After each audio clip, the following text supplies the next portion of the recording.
Welcome to a new video type on the channel. This will be something which I make as a small treat to all of you listening and or watching. So yeah, let's get into it, shall we? Now, as many of you would have known, I went on a vacation with my family for the end of the year, last year, for the first time since 2015. This trip was between myself, my mother, her husband, his son, and my two sisters, also my nephew. I had known of this from at least January, and so far as I write the script and also speak it to you now, it's been decent enough.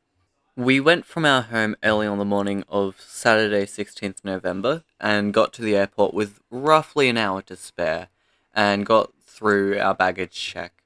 From our first flight from Western Australia to Singapore, that was only a 5-hour flight. Surprisingly, we ended up at Singapore with roughly an hour extra time. And we ended up staying in Singapore for about a 5-hour layover to get to Heathrow Airport. Whilst in Singapore, we had walked around the airport. I got some hot chocolate, which was far richer than what I'm used to, and ended up burning my tongue, and that sensation lasted for 2 days.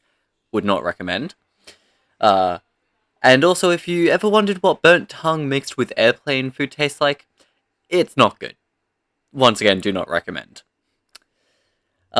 However, besides that, there's not really anything else that was that bad in Singapore. We walked around, grabbed some Popeye's chicken for the first time, didn't find it appealing, so I just got Subway instead. Just don't judge me, after all, you've clicked on this video. And also, if you've stayed past this point, then you're already more than half the audience. We had then gotten to the gate for our plane to Heathrow and boarded around 11 at night. Our plane then lifted off from Singapore at around 11:51 local time and set off on the longest leg of the flight journey at that point, the 15-hour flight from Singapore to Heathrow, which was very painful.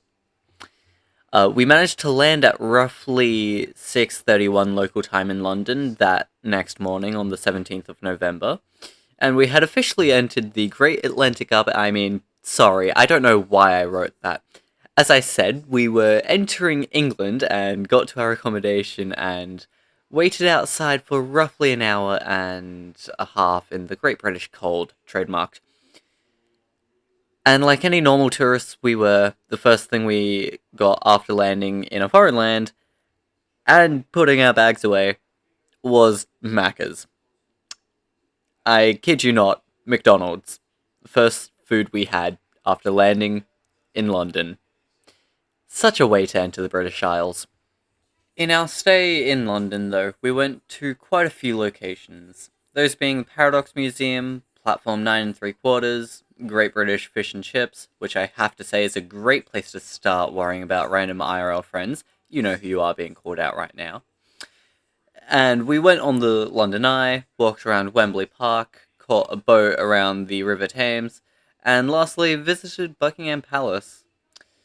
Some of which you can see on your screen right now. And allow me to tell you the part that I liked the most out of those previous things listed was the Paradox Museum. One of the only museums in England which surprisingly did not contain stolen content within. The details of this place, however, is that it's a tourist attraction which hosts optical illusions. Great ones such as my totally real height of 7 feet tall, you can totally trust me there. And this great photo of Big Ben I got. Or this photo of me upside down gripping on for dear life on a train. Or lastly, me falling through this tube.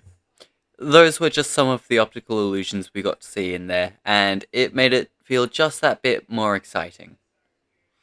From London, though, we got onto a train to Southampton and got to a new accommodation, which was far better than our London one. And from there, we got onto the cruise, which was the focal point of the journey.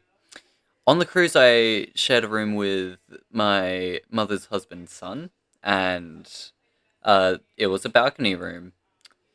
The first night we went to the buffet on board.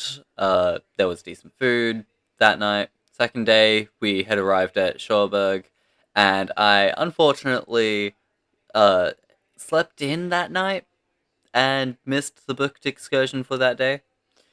Also, I didn't get off the boat at the port as Frenchtown isn't really my ideal destination for exploring offshore. Our second port day, however, was in Vigo, Spain, and I went exploring the local shops and scenery with my sisters and mother. I got two small necklaces there, pictured here on screen, in my home back in Australia. And one thing we did while on the cruise was dine in some of the many restaurants, such as a pizza place and a really good Italian place. Both had really great options, and I'm totally not biased in that at all. The pizza place was very good. The Italian is, in my opinion, better. Our next two stops were in Portugal, specifically Lisbon and Madeira slash Funchal. I didn't get off the boat in Lisbon, but I did see the cityscape, which looked very mid 17th century. As for Madeira slash Funchal, however, I went on a tour by taxi with my mother's husband's son, seeing a church, local cliffs, into the ocean surrounding the island, and numerous flowers. We also explored local markets in the town, but returned without anything of note. And following that port day, however, we had a very long stretch of cruise that was about 6 days at sea, with the added fun of a medical emergency that had caused that to go down to 5 days at sea. That stretch ended in Bermuda, where we all went off the boat and explored the local area nearby to the boat. I didn't find anything too interesting and left quickly with my eldest sister as my nephew started to feel irritable and we got dinner back on the boat. I remember that one was one of the nights that we had pizza from the pool deck instead of the pizza specific restaurant. However, like all things, this part soon came to an end and the boat left Bermuda midday the next morning. We then had one more sea day, which then ended with us getting to Fort Lauderdale, Florida, relatively safely. After getting on land, we gathered all of our luggage and made our way to our Floridian accommodation. This house I'd rank 2 out of 3 for all of the accommodations that we stayed at, only marginally better than the London one, by literally just a slim margin. However, it's at this place in which the cold that I had since London decided to strike on full blast. So, yeah, it was very terrible. That's besides the point anyway. Whilst in Florida, we went to an IHOP, a Walmart, and the latter of which is where I got the laptop in which most of, if not all, of this script was written on. The IHOP, however, was very weird. Um, the pancakes were, like, very large. There were far too many. And it's just, I wouldn't go back. We left Florida at roughly 5:55 through an American Airlines flight going towards Dallas, Texas when we were leaving Florida. And it's just the home of the crazy people with guns and ownership laws. Offense intended to all and any Americans in the audience right now. Now, if you're still listening at this stage, then good job. You've listened to more than the average viewer, and if you're still here and watching, then please do, like, hit subscribe, like you're already here. This is far more than what the average viewer watches. You know what, also hit like, because that's something that the average viewer also doesn't do. From Dallas, however, we had an hour and a half as a layover, which didn't give much time to explore the local area, but what we ended up doing was try to find currency exchange in the airport.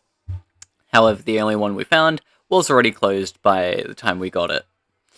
After getting there, we made a dash back to our gate as our plane was boarding soon, and we entered the queue to board the plane. Right before boarding the plane, my eldest sister made an offer that I simply could not refuse. That being to be with my nephew for the journey, and that she'll end up getting something for me in exchange, which was later agreed to be 12 months of Xbox Game Pass Ultimate. Yes, I'm a nerd. What do you expect? If you've got an issue with that, then my friend, you've simply clicked on the wrong video and still listening to it. That's more concerning than me being a nerd. After this flight ended, however, we had gotten to Brisbane and started waiting in our 7 hour layover. Yes, 7 hour layover, which was far better than the expected 12 hour layover that we were meant to have. Meaning that, yes, you're all getting this video brought technically earlier than what it would have been otherwise. The flight from Brisbane was 5 hours. We landed back in our home city at roughly 5:08 AWST wise, and from there we travelled back home. That's the story of our vacation last year, and coincidentally, the end of today's episode. So as normal, if you've stayed to this part of the video, then please do leave a like, comment, subscribe, all that fun schnazzy stuff that other YouTubers say. And I hope to see you all next time. Peace.